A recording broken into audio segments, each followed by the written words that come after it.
I think Steve's deserving primarily because of his work ethic. Steve had a position within the police department where, as a lieutenant, specifically lieutenant in charge of patrol, he was in a position where if a supervisory role needed to be filled, he could have ordered someone to fill that role. Instead of doing that, Steve was the first person that would talk to his sergeants and see what was going on in their lives, and if they had a conflict or they had something going on in their lives, Steve would just take the shift. I think Steve's a role model because Steve never asked anybody to do anything that he wasn't willing to do. If Steve asked you to do it, it was only because he had already done it once before. And he wasn't one of those guys that sat around and said, well, I've done this so you can do it. Steve would be there in the front showing you how to do it. Steve was one of those guys that when you were around him, you wanted to live up to the role model that he set. He made you want to be better than you were. I've been at the department for a little over 10 years, and seeing Steve in high-stress situations, he's very calm. And as a young officer, I looked up to him. Steve is very active in his family life.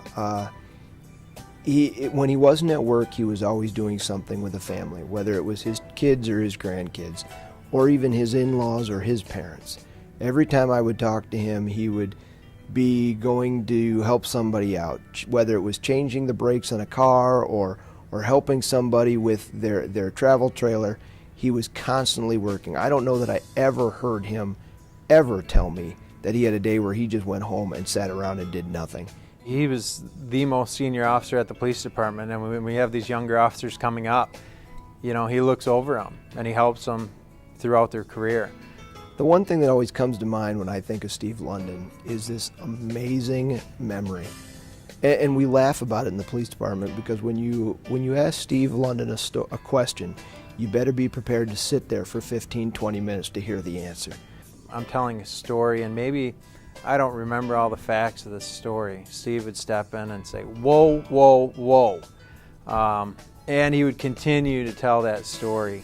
Not only would he start to tell you the story about the person, but that would morph into, well, this person's related to this person that lived at this address this many years ago, and you remember him because we dealt with this. And oftentimes you sat there listening to this story going, I don't remember any of this.